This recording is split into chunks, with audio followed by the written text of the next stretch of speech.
Hi hello friends, എല്ലാവർക്കും നമ്മുടെ സുമി മുഹാസ് സീൻഷോട്ടിലോട്ട് ഹൃദയം നിറഞ്ഞ സ്വാഗതം. അപ്പൊ നമ്മുടെ മഴ തോറും മുമ്പ് പരമ്പരയിൽ നമ്മൾ കണ്ടായിരുന്നല്ലേ, നമ്മുടെ അലീന സ്വന്തം പപ്പയോടും വല്യപ്പച്ചനോടും ഒത്ത് ഒരു പുറത്തൊക്കെ പോയി അടിച്ചു പൊളിച്ച് വരുന്ന ഒരു സീനും കാര്യങ്ങളൊക്കെയാണ്. അപ്പം ആ പോകുന്ന ആ ഒരു സീനോട് കൂടെയാണ് ഇന്നത്തെ എപ്പിസോഡ് വൈൻഡപ്പ് ആവുന്നത്. അപ്പൊ ഇനി അങ്ങോട്ട് അത് കഴിഞ്ഞാലുള്ള ഒരു എപ്പിസോഡുകളുടെ ഒരു പ്രൊമോയാണ് ഞാൻ പറയുന്നത് കേട്ടോ. അങ്ങനെ നമ്മുടെ അലീനയും നമ്മുടെ ഔദക്കുട്ടിച്ചായനും നമ്മുടെ സ്റ്റാൻലിയും എല്ലാരും ഒരുമിച്ച് അടിപൊളിയായിട്ട് ജീപ്പിൽ അങ്ങ് പോവാൻ കേട്ടോ. അപ്പം ഈ ജീപ്പിൽ കേറുന്ന സമയത്ത് വല്യപ്പച്ചൻ മുമ്പിൽ കേറിക്കോ, ഞാൻ പുറകെ ഇരുന്നോളാം എന്നൊക്കെ അലീന പറഞ്ഞു. അപ്പൊ ഔദക്കുട്ടിച്ചായൻ പറഞ്ഞു, ഇല്ല മോള് ഫ്രണ്ടിൽ കയറി, ഞാൻ പുറകെ ഇരുന്നോളാം. അങ്ങനെ അവര് തമ്മിൽ അങ്ങോട്ടും ഇങ്ങോട്ടും പറഞ്ഞുകൊണ്ടിരിക്കുമ്പോ സ്റ്റാൻലി പറഞ്ഞു, അലീനയോടല്ലേ പറഞ്ഞത് മുൻവശത്തോട്ട് കയറിയിരിക്കാൻ. അപ്പൊ ഒന്ന് ഒച്ചയിരുത്തി ആ ഒരു പട്ടാളത്തിന്റെ ഒരു ആ ചിട്ടയില് ഒന്ന് പറഞ്ഞപ്പം അതൊരു ഓർഡർ ഇടൽ പോലെ അലീനയ്ക്ക് ഫീൽ ചെയ്തു കേട്ടോ.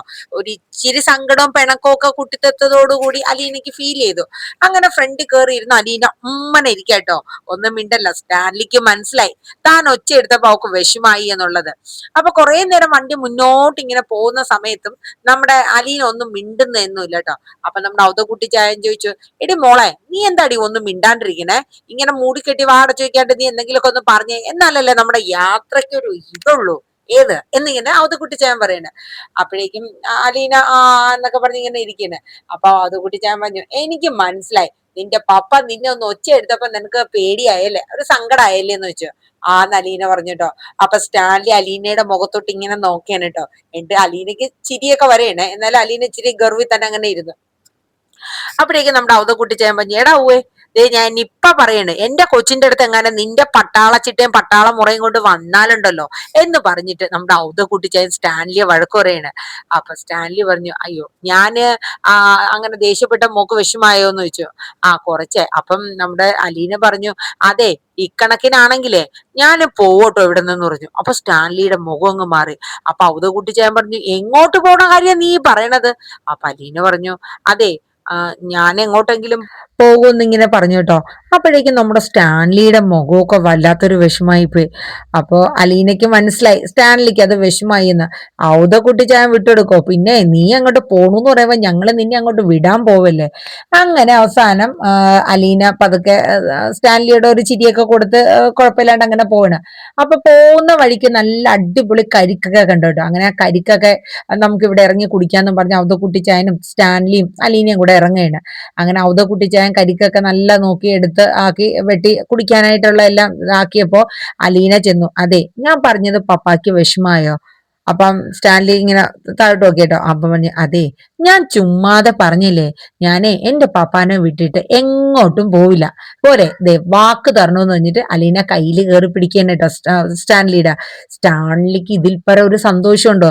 സ്റ്റാൻലി അങ്ങ് അലീനെ ചേർത്ത് പിടിക്കാണ്. അപ്പോഴാണ് നമ്മുടെ ഔദക്കുട്ടിച്ചായൻ കരിക്കൊക്കെ ആയിട്ട് വരേണ് കേട്ടോ. അപ്പോ ദേ ആഹാ, അച്ഛന്റെ മോളുടെ പിണക്കൊക്കെ മാറിയോ? പിന്നെ ഇല്ലാണ്ട്. അങ്ങനെ അവര് കരിക്കൊക്കെ കുടിച്ച് നല്ല ജോളിയായിട്ട് വീണ്ടും അവിടെ നിന്ന് യാത്ര പോയാണ്. അപ്പൊ അലീനയ്ക്ക് സ്ഥലങ്ങളൊക്കെ ഒരുപാട് ഇഷ്ടമായി. അവരുടെ തോട്ടവും കാര്യങ്ങളൊക്കെ ഒരുപാട് ഏലവും അങ്ങനെ വേണ്ടുന്നതൊക്കെ ഉണ്ട് ആ തോട്ടത്തില്. അലീന പറഞ്ഞു, പപ്പായെ എന്ത് രസാ ഈ തോട്ടം കാണാൻ. അപ്പൊ ഔദക്കുട്ടിച്ചായൻ പറഞ്ഞു, അതെ ഇവിടെ എവിടെയൊക്കെ നിനക്ക് ഇഷ്ടപ്പെട്ടെന്ന് പറഞ്ഞു അതൊക്കെ നിന്റെ പേരിന് അങ്ങ് എഴുതി തരും. അപ്പം അലീന പറഞ്ഞു, വേണ്ട എനിക്ക് അങ്ങനെയൊന്നും ഇഷ്ടമല്ല എന്ന് പറഞ്ഞു. അത് ഇഷ്ടമില്ലാത്ത? എടി മോളെ, നമ്മുടെ പേരിന് ഒരു അസറ്റൊക്കെ ഉള്ളത് നല്ലതല്ലേ? ആണ്, പക്ഷെ എനിക്ക് വേണ്ട അപ്പച്ച. അതെന്തേടി മോളെ, നിനക്കൊന്നും ഇല്ലാത്ത ആളല്ലേ, എന്റെ മോക്ക് ഇനി അങ്ങനെ ഒന്നും ഇല്ല എന്നുള്ളതൊന്നും പറയാൻ പാടില്ല എന്ന് സ്റ്റാൻലിയും പറഞ്ഞു. എന്റെ മോക്ക് ആവശ്യമുള്ള ഉള്ളതൊക്കെ അപ്പച്ചനും മേടിക്കും, പപ്പായും മേടിച്ചു വരുന്ന രണ്ടുപേരും കൂടെ പറയണല്ലേ. എനിക്ക് ഒരുപാട് സന്തോഷമായി. കാരണം തന്റെ ജീവിതത്തില് തനിക്ക് ഭൂസ്വത്തുക്കളോ ഒന്നും ഒന്നിനോടും, ഒരു സ്വർണത്തിനോടോ വസ്ത്രത്തിനോടോ ഭൂസ്വത്തുക്കളോടോ ഒന്നും എനിക്ക് താല്പര്യമില്ല പപ്പ. എനിക്ക് എന്റെ മനസ്സിൽ ഇത്ര മാത്രമേ ഉള്ളൂ, കുറച്ച് സ്നേഹിക്കുന്ന ആൾക്കാര്, ബന്ധുക്കളായിട്ട് തന്റെ ആൾക്കാരായിട്ട് തനിക്ക് സ്വന്തമായിട്ട് പറയാനായിട്ട് കുറച്ച് ആൾക്കാര്, അത് മാത്രം മതി. ആ ഒരു സ്നേഹം മാത്രം, അത് മാത്രം അലീനയ്ക്ക് ഈ 22 വർഷവും കിട്ടാതിരുന്നുള്ളൂ. എനിക്ക് എന്റെ ജീവിതത്തിൽ അത് മാത്രം മതി പപ്പ എന്നിങ്ങനെ പറയുന്നുണ്ട് കേട്ടോ. സ്റ്റാൻലിയുടെ കണ്ണൊക്കെ നിറയാണ്. കാരണം എന്റെ മോള് ആരുമില്ലാണ്ട് ഒരു അനാഥയെ പോലെ ആ ഒരു ഓർഫണേജ് വളർന്നവളാ. എന്നിട്ട് വന്നിട്ടോ സ്വന്തം അമ്മയിൽ നിന്ന് പോലും എന്റെ മോക്ക് കിട്ടിയത് ശാസനകളും പീഡനങ്ങളും ഒരുപാട് ചീത്തകളും ഒക്കെയാണ് കിട്ടിയത്. പക്ഷെ അവള് തിരിച്ചറിയാണ്ടാണ്. എന്നാൽ കൂടി പെറ്റമ്മയുടെ വായിൽ നിന്നും കിട്ടാത്ത ഒന്നുമില്ല. അത്രയ്ക്ക് അലീന കേട്ടിട്ടുണ്ട് വൈജയന്തിയുടെ വായിൽ നിന്ന്. അങ്ങനെ അതിനുശേഷം അവർ വീണ്ടും പോവുകയാണ്. അപ്പൊ സ്റ്റാൻലിക്ക് ഭയങ്കര വിഷമമാണ് അലീനയുടെ ജീവിതം, പഴയ ജീവിതം ഓർത്തു കഴിഞ്ഞാല്. അങ്ങനെ നമ്മുടെ ഔതക്കുട്ടിച്ചായൻ പറയുന്നുണ്ട്, എടാ ഈ കടകളൊക്കെ കാണണമെങ്കിൽ നീ നിർത്ത്, എന്റെ കുട്ടിക്ക് എന്താ വേണ്ടതെന്ന് വെച്ചാൽ ഞാൻ മേടിച്ചു കൊടുക്കട്ടെ, മോക്ക് എന്നാടി വേണ്ടേ? അപ്പൊ അലീന പറഞ്ഞു, എന്റെ പൊന്നപ്പച്ച വല്യപ്പച്ച, ദേ എനിക്ക് വേണ്ടുന്ന എല്ലാ സാധനങ്ങളും പപ്പ വീട്ടിൽ മേടിച്ചു വെച്ചിട്ടുണ്ട്. പിന്നെ അച്ഛനും കുറെ സാധനങ്ങളൊക്കെ മേടിച്ചു തന്നിട്ടുണ്ട്. ഇനി എന്തിനാ, അതിൽ കൂടുതലൊക്കെ എന്തിനാ, അതൊക്കെ അനാവശ്യമായി പോവില്ലേ എന്നൊക്കെ ഇങ്ങനെ പറയണം. അപ്പൊ ഇതേ സമയം നമ്മുടെ ബൈജുവും പൗലോസും ആന്റപ്പനും ഒക്കെ ഭയങ്കര ചർച്ചയിലാണ്. അതായത് ഇവൾ ഇങ്ങനെ പോയാൽ പറ്റില്ല. കാരണം എന്ന് വെച്ചാൽ ഇപ്പം രണ്ടുപേരുടെയും തെറ്റായി കഴിഞ്ഞു, കുട്ടിച്ചായന്റെയും സ്റ്റാൻലിയുടെയും. ഇനി ഇതിനൊരു പോംവഴി എന്ന് പറയുന്നത് ഇവളെ പുറത്താക്കണമെങ്കിൽ സാബിന്റെ വൈഫും പിള്ളേരും ഒക്കെ ഇവിടെ ഇട്ട് കാലെടുത്ത് വെക്കണം. അതിന്റെ പോംവഴി കണ്ടെത്തണമെന്നല്ല ആലോചിക്കണേ.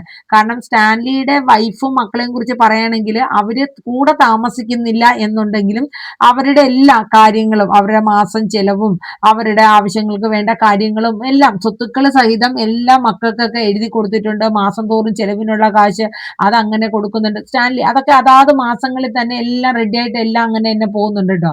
അപ്പം പക്ഷേ സ്റ്റാൻലി ആയിട്ട് അത്ര ഒരു സ്വരൂപല്ല എന്നുള്ളത് മാത്രമാണ്. അപ്പൊ നമ്മുടെ ബൈജു എല്ലാരും കൂടെ പൗലോസും ആന്റപ്പനും കൂടെ ചേർന്ന് അവരെ ഇങ്ങോട്ടേക്ക് വരുത്താനുള്ള ഒരു പദ്ധതി ആസൂത്രണം ചെയ്യണം. കാരണം ഈ അലീന ഇവിടെ നിൽക്കുന്നിടത്തോളം തന്റെയൊക്കെ പണിക്ക് എന്തായാലും ചാൻസ് ഇല്ല. കാരണം പണി തെറിക്കും എന്നുള്ള കാര്യം ഉറപ്പാണ് എന്നൊരു ചിന്തയാണ്. അങ്ങനെ അത് കഴിഞ്ഞ് അലീനയും നമ്മുടെ കുട്ടിച്ചായനൊക്കെ യാത്ര തുടരണം. അങ്ങനെ കുറെ സ്ഥലങ്ങളിലൊക്കെ ഇറങ്ങി കുറെ സ്ഥലങ്ങളൊക്കെ കണ്ടു. അലീന പറഞ്ഞു, എനിക്ക് ഒരുപാട് ഇഷ്ടമായി പപ്പേ, നല്ല സ്ഥലം കേട്ടോ എന്നൊക്കെ അലീന പറഞ്ഞു. കാരണം അലീന ഇങ്ങനൊരു യാത്ര പോയിട്ടില്ല. അപ്പൊ അലീനയ്ക്ക് ഒരുപാട് സന്തോഷമായി. കാരണം ഈ വല്യപ്പച്ചനാണെങ്കിൽ ഭയങ്കര കോമഡിയാ, സമയം പോയതുപോലും അറിഞ്ഞില്ല. അങ്ങനെ വൈകിട്ടാവേണ് കേട്ടോ. വൈകിട്ടായി കഴിഞ്ഞപ്പോ അലീന പറഞ്ഞു, അതെ രാത്രിയായി, നമുക്കിനി വീട്ടിൽ പോണ്ടേ. പിന്നെ വീട്ടിൽ പോയിട്ട് അവിടെ എന്ത് കാണാനാ, നമുക്ക് ഫുഡ് കഴിക്കണ്ടേ. പിന്നെ ആ പൗലോസിന്റെ സാമ്പാറും കിഴങ്ങ് പുഴുങ്ങിയതാ. എടാ ഓയ്, നീ ആ വല്ല കടിച്ച് തിന്നാൻ ചിക്കനോ ബീഫോ ഒക്കെ ഉള്ള സ്ഥലം നോക്കി ഒരു ഹോട്ടലിലോട്ട് അങ്ങോട്ട് കയറുന്നു പറയും. അപ്പൊ സ്റ്റാൻലിയും നമ്മുടെ അലീനയും കൂടെ ചിരിക്കാട്ടോ. നല്ലൊരു റെസ്റ്റോറന്റ് നോക്കി നമ്മുടെ സ്റ്റാൻലി വണ്ടി കൊണ്ട് ഒതുക്കിയാണ് കേട്ടോ. അങ്ങനെ അവര് ഫുഡൊക്കെ കഴിച്ച് തിരിച്ച് വീട്ടിൽ വരെയാണ്. അങ്ങനെ വീട്ടിലെത്തിക്കഴിഞ്ഞ അലീനയ്ക്ക് ഭയങ്കര സന്തോഷമായിരുന്നു. കാരണം എന്ന് വെച്ചാൽ ഇത്രയും നല്ലൊരു യാത്ര ഇതുവരെ പോയിട്ടില്ല. പക്ഷെ എങ്കിലും അലീനയുടെ ഉള്ളിൽ തന്റെ കൂടപ്പിറപ്പുകളെ കാണാത്തതിന്റെ ഭയങ്കര ഒരു വിഷമം ഉണ്ടായിരുന്നു കേട്ടോ. രോഹിത്തിനെയും ബബിതയെയും കൃഷ്ണമോളെയും ഒക്കെ കാണാത്തതിന്റെ ഒരു വിഷമം ഉണ്ടായിരുന്നു. അങ്ങനെ നമ്മുടെ അലീന നമ്മുടെ ബബിതയെ വിളിക്കുന്നുണ്ട്. അപ്പൊ മോളെ നീ കിടന്നോ എന്ന് ചോദിച്ചു. ഇല്ല അലീന ചേച്ചി, ഞാൻ ദേ കിടക്കാനായിട്ട് പോണേ ഉള്ളൂ എന്ന് പറഞ്ഞു. എന്തൊക്കെയുണ്ട് വിശേഷം, അവിടെ എങ്ങനെയുണ്ടെന്നൊക്കെ ചോദിച്ചു. അപ്പൊ അലീന വിശേഷങ്ങളൊക്കെ പറഞ്ഞു കേട്ടോ. എന്നിട്ട് ചോദിച്ചു, വീട്ടിൽ എന്തൊക്കെയുണ്ട്, അച്ഛനും അമ്മയും തമ്മിൽ എന്തെങ്കിലും ബുദ്ധിമുട്ടുണ്ടോ? പറയാനുണ്ടോ? അലീന ചേച്ചീനെയും അച്ഛനെയും ചേർത്ത് ചുമ്മാ എന്തെങ്കിലുമൊക്കെ ചെന്ന് പറഞ്ഞ് അച്ഛനോട് ചെന്ന് ഇങ്ങനെ ചൊറിയാൻ ചെല്ലും കണക്ക് ചെല്ലും. അച്ഛൻ കുറേയൊക്കെ മറുപടി ചിലപ്പോൾ പറയും, ചില സമയത്ത് ഇപ്പൊ ഒന്നും മിണ്ടാറില്ല. എന്താ കാര്യമെന്ന് എനിക്കറിയില്ല. അച്ഛൻ അങ്ങ് സൈലന്റ് ആയി കൊടുക്കുക. ഒരു പക്ഷേ ചിലപ്പോൾ അച്ഛൻ ഇങ്ങനെ ചിന്തിച്ചിട്ടുണ്ടാവും, രണ്ടുപേരും കൂടെ ഒച്ചയെടുത്തിട്ട് പ്രശ്നം ഉണ്ടാക്കണ്ട, അതുകൊണ്ട് ഒരാളെ താന്നു കൊടുക്കാന്ന രീതിയിൽ. എപ്പോഴാ അലീന ചേച്ചി അച്ഛന്റെ ക്ഷമ നശിക്കണേന്നുള്ളത് എനിക്കറിയില്ല. അപ്പോഴേക്കും അലീന പറഞ്ഞു, ഞാൻ അച്ഛനെ വിളിക്കാറുണ്ട്, അച്ഛനോട് എപ്പോഴും പറയണം, മക്കൾ അവര് മൂന്നുപേരെ മുമ്പിൽ വെച്ച് അച്ഛൻ നിങ്ങൾ രണ്ടുപേരും വഴക്കുണ്ടാക്കരുത്. കാരണം വഴക്കുണ്ടാക്കി അവരെ വിഷമിപ്പിക്കരുത്. കാരണം വെച്ചാൽ കുറെ അമ്മ ഇങ്ങനെ പറഞ്ഞു കഴിയുമ്പോഴേക്കും അമ്മ തന്നെ മടുത്ത് താനെ അങ്ങ് നിർത്തിക്കോളും എന്നിങ്ങനെ പറയാനേട്ടോ. അത് കേട്ടപ്പോഴത്തേക്ക് ബബിത പറഞ്ഞു, അതുകൊണ്ടായിരിക്കാം അച്ഛൻ ഇപ്പൊ കുറേയൊക്കെ ക്ഷമിക്കണുണ്ടെന്ന് പറഞ്ഞു. പിന്നെ കൃഷ്ണമോളും ഞാനും ഇടയ്ക്കൊക്കെ അച്ഛൻ എന്തെങ്കിലും പറയുകയാണെങ്കിൽ എതിർത്ത് അങ്ങോട്ട് പറയും. അപ്പോഴേക്കും ഞങ്ങളെ ചാടിക്കടിക്കാനായിട്ട് വരും എന്ന് പറഞ്ഞു. പിന്നെ ഇവിടത്തെ റൂൾസും റെഗുലേഷനൊക്കെ മാറ്റണമെന്നും പറഞ്ഞുകൊണ്ടാണ് ഇപ്പൊ അമ്മയുടെ നിലപാട്. അപ്പൊ അലീന ചോദിച്ചു, അതെന്താടി മോളെ? അപ്പം ബബിത പറയുന്നുണ്ട്, ഇപ്പൊ പുതിയൊരു ജോലിക്കാരിയെ വേണം, അതാണ് ആവശ്യം. അതുമായിട്ട് അച്ഛൻ്റെ അടുത്ത് ചെന്നിരുന്നു, അലീനയെ പോലെ ഒരു ജോലിക്കാരിയെ കിട്ടുമെന്ന് ചോദിച്ചു. നല്ല ചുട്ട മറുപടി അച്ഛൻ തിരിച്ചു കൊടുത്തിട്ടുണ്ട്. നിനക്ക് വേണമെങ്കിൽ നീ പോയി കണ്ടുപിടിച്ചോളാൻ പറഞ്ഞു. അങ്ങനെ ഇപ്പൊ ജോലിക്കാരി അന്വേഷിച്ചുകൊണ്ടിരിക്കുക, മുറ്റം അടിക്കാനും പാത്രം കഴുകാനും ഒക്കെ. എടി മോളെ, അതൊക്കെ നിങ്ങൾക്ക് എന്നെ ചെയ്യാവുന്ന കാര്യമല്ലേ ഉള്ളൂ എന്നിങ്ങനെ അലീന ചോദിച്ചപ്പം, എന്റെ പൊന്നലീന ചേച്ചി, ബബിത മറുപടി പറയാണ്, ഞങ്ങള് എല്ലാം കൃത്യമായിട്ട് രാവിലെ 1 മണിക്കൂർ പഠിച്ചതിന് ശേഷം കിച്ചണിൽ കയറി എല്ലാ കാര്യങ്ങളും കറക്റ്റ് ആയിട്ട് ഞങ്ങൾ ചെയ്തുകൊണ്ട് വരാണ്. അപ്പോഴേക്കും അമ്മയ്ക്ക് പറ്റില്ല. കാരണം അലീന ചേച്ചിയുടെ പരിഷ്കാരമാണല്ലോ റൂൾസും ഇതൊക്കെ, അത് മാറ്റണം. അതെന്തായാലും പറ്റില്ല. കാരണം ഞങ്ങളെങ്ങാനും നന്നായി പോയല്ലോ എന്ന് അമ്മയ്ക്കൊരു പേടി. രോഹിത്തേട്ടനെ പോലും ഒന്ന് കിച്ചണിൽ കയറ്റില്ല. ആണുങ്ങളുടെ വില കളയാനാണ് എന്തിനാണോടാ നീ ഇങ്ങോട്ട് കയറുന്നതെന്ന് ചോദിച്ച് രോഹിത് ഏട്ടനെ കൂടെ ഒച്ചയെടുക്കില്ല. രോഹിത് ഏട്ടൻ ഒരു പരിധി വരെ നിൽക്കും, പിന്നെ എന്തെങ്കിലും എതിർത്ത് പറയും. അങ്ങനെയൊക്കെയാ. ഇപ്പൊ എന്തായാലും ഞങ്ങളുടെ രീതിയൊന്നും ഇപ്പൊ പറ്റണില്ല ലീന ചേച്ചി. അമ്മയുടേതായിട്ടുള്ള ചില തീരുമാനങ്ങളൊക്കെ എടുക്കുക. ഇനിയിപ്പോ ഏത് ജോലിക്കാരിയാണോ ഇങ്ങോട്ടേക്ക് കൊണ്ടുവരണേന്നുള്ളതൊന്നും എനിക്കറിയില്ല എന്നിങ്ങനെ പറഞ്ഞു കേട്ടോ. അപ്പം അലീനയ്ക്ക് കേട്ടപ്പോ ഒരു ബുദ്ധിമുട്ടായിരുന്നു. കാരണം കാര്യങ്ങളെല്ലാം നല്ല കൃത്യമായിട്ടും നല്ല ചിട്ടയോടും കൂടെ തന്നെ അവര് രണ്ടുപേരും ഒപ്പം രോഹിത്തും കൂടെ ചേർന്ന് എല്ലാം ചെയ്തു വന്നതാണ്. അതൊക്കെ ഇനി മാറ്റിമറിയാം. അപ്പൊ അലീന നമ്മുടെ ഭവിതയോട് പറയണ്ട, മോളെ അതൊന്നും നിങ്ങൾ കാര്യമാക്കണ്ട, നിങ്ങളുടെ പഠിത്തം ഒന്നും നിങ്ങൾ ഉഴപ്പരുത്, ജോലി എന്തെങ്കിലും ഉണ്ടെങ്കിൽ അതനുസരിച്ച് നിങ്ങൾ ചെയ്തു പൊക്കോ, അമ്മ ദേഷ്യപ്പെട്ടാണെങ്കിൽ അതനുസരിച്ച് നിങ്ങൾ ചെയ്യുക, അമ്മയോട് എതിർത്തൊന്നും സംസാരിക്കാനായിട്ട് അധികം നിൽക്കണ്ട, കൃഷ്ണയോട് പ്രത്യേകം പറയണം കേട്ടോ മോളെ എന്ന് പറയുന്നുണ്ട്. അപ്പൊ ബബിത പറഞ്ഞു, ശരി അലീന ചേച്ചി ഞാനത് പറഞ്ഞോളാന്ന് പറയുന്നുണ്ട്. പിന്നെ രോഹിത്തിന്റെ വിശേഷവും ഒക്കെ നോക്കുന്നുണ്ട്, അച്ഛന്റെ മരുന്നും കാര്യങ്ങളൊക്കെ കൃത്യമായിട്ട് മോൾ ഓർത്തു കൊടുക്കണേ എന്നൊക്കെ നമ്മുടെ അലീന എല്ലാ കാര്യങ്ങളും നമ്മുടെ ബബിതേനെ ഓർമ്മിപ്പിക്കുകയാണ്. എന്നാൽ മോള് കിടന്നോന്നും പറയാം. അപ്പം ബബിത പറയും, വേണ്ട ലീന ചേച്ചി, ഞാൻ ഉറങ്ങിയ ശേഷം ഫോൺ വെച്ചാൽ മതി കേട്ടോ, എന്തെങ്കിലുമൊക്കെ പറഞ്ഞിരിക്കുന്നു പറയാം. അങ്ങനെ കുറെ നേരം എന്തൊക്കെയോ അങ്ങോട്ടും ഇങ്ങോട്ടും രണ്ടുപേരും പറഞ്ഞ് അവസാനം ബബിതയുടെ ഒച്ചയിലിട്ട് ആള് നല്ല ഉറക്കത്തിലോട്ട് അങ്ങ് വഴുതിപ്പോയി. അപ്പൊ അലീനയ്ക്ക് മനസ്സിലായി അവള് നന്നായിട്ട് ഉറങ്ങിയെന്ന്. അങ്ങനെ അലീന കോള് കട്ട് ചെയ്യാൻ കേട്ടോ. അലീനയ്ക്ക് ശരിക്കും കണ്ണങ്ങ് നിറഞ്ഞു പോവാണ്. കാരണം ഒരുപാട് മിസ് ചെയ്യണം അവരൊക്കെ. കാരണം ബബിതയുടെ സ്നേഹം, അലീന ആരാണെന്നോ എന്താണെന്നോ തിരിച്ചറിയാണ്ട് ഉള്ളറിഞ്ഞ് അവള് സ്നേഹിക്കുന്ന ഒരു പെങ്കൊച്ച. അതുകൊണ്ട് അവളുടെ സ്നേഹം അലീനയ്ക്ക് ഭയങ്കര ഒരു വിലപ്പെട്ടതാണ്. അതുകൊണ്ട് അലീന അത് ഓർത്ത് ഒരു നിമിഷം ഒന്ന് വിലപിക്കാൻ കേട്ടോ.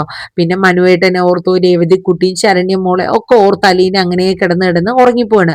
അങ്ങനെ പിറ്റേ ദിവസം രാവിലെ ആവേണ്. അലീന നല്ല ഫ്രഷായി താഴോട്ടൊക്കെ വരെയാണ്. അപ്പം വല്യപ്പച്ചനെ കാണാനില്ലല്ലോ, എവിടെ പോയി എന്ന് പറഞ്ഞ് അലീന ഇങ്ങനെ തിരക്കാണ്. ആ പപ്പായെയും കാണാനില്ലല്ലോ, എവിടെ പോയി. അങ്ങനെ ആന്റപ്പനോട് ചോദിക്കുന്നുണ്ട്, അതെ പപ്പായും വല്യപ്പച്ചനെയും കാണാനില്ലല്ലോ, എങ്ങോട്ട് പോയി? ഇല്ല കുഞ്ഞെ, ഇവിടെ ഉണ്ടായിരുന്നല്ലോ, ഇച്ചിരി മുന്നേ അവിടെ കണ്ടേണല്ലോ എന്ന് പറഞ്ഞു. ആണോ, ഞാൻ എന്നാ നോയിക്കോളാന്ന് പറഞ്ഞിട്ട് അലീന പോയി നോക്കണം കേട്ടോ. അങ്ങനെ അലീന ഫ്രണ്ടിലോട്ട് ചെന്നപ്പോഴത്തേക്കും നല്ല അടിപൊളി ഒരു കാർ അവിടെ കിടക്കുക. അപ്പൊ അലീന ഇങ്ങനെ മനസ്സിലാലോചിച്ചു, ഇവിടെ ഗസ്റ്റ് ആരെങ്കിലും വന്നിട്ടുണ്ടോ, നല്ല അടിപൊളി പുത്തനൊരു വണ്ടിയാണല്ലോ ഈ കിടക്കണേ. അത് അലീന ഇങ്ങനെ ചിന്തിച്ചിട്ട് ഇങ്ങനെ തിരിയണതും നമ്മുടെ സ്റ്റാൻലിയും നമ്മുടെ അവതക്കുട്ടി ചായനും കൂടെ വരെയാണ്.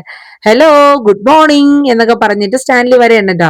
അപ്പൊ ഗുഡ് മോർണിംഗ് പപ്പ എന്നൊക്കെ പറഞ്ഞ് അലീന അപ്പച്ചനും പപ്പയ്ക്ക് ഗുഡ് മോർണിംഗ് ഒക്കെ കൊടുത്ത് നിൽക്കുമ്പോൾ പറയാം, അതെ ഇവിടെ ആരെങ്കിലും വന്നിട്ടുണ്ടോ പപ്പേ? അലീന ചോദിച്ചോട്ടോ. അപ്പൊ സ്റ്റാൻലി പറഞ്ഞു, ഇല്ലല്ലോ. അല്ല, ഒരു വണ്ടി, ഈ വണ്ടി ആരെയാന്ന് അറിയില്ല, പുതിയ വണ്ടിയാണല്ലോ കിടക്കണേ. അപ്പൊ നമ്മുടെ അവതക്കുട്ടി ചായൻ പറഞ്ഞേ, അതെ ഒരാൾക്ക് ഗിഫ്റ്റ് കൊടുക്കാൻ വേണ്ടിയിട്ട് ഞങ്ങൾ വാങ്ങിയിട്ടേക്കണതാ, 10-25 ലക്ഷം രൂപയുടെ വണ്ടിയാ. ആണോ, നല്ല വണ്ടി കേട്ടോ എന്നിങ്ങനെ അലീന പറയണ കേട്ടോ. എന്നിട്ട് സ്റ്റാൻലി ആ താക്കോലങ്ങ് എടുക്കുകയാണ്. താക്കോൽ എടുത്തിട്ട് അലീനയുടെ കയ്യിലോട്ട് വെച്ചു കൊടുക്കുകയാണ്. അതെ, ഇത് നിനക്കായിട്ട് ഞാനും നിന്റെ വല്യപ്പച്ചനും കൂടെ മേടിച്ചിരിക്കണ കാറാട്ടോ എന്ന് പറഞ്ഞു. അലീന ഇങ്ങനെ അന്തളിങ്ങനെ, എനിക്കോ?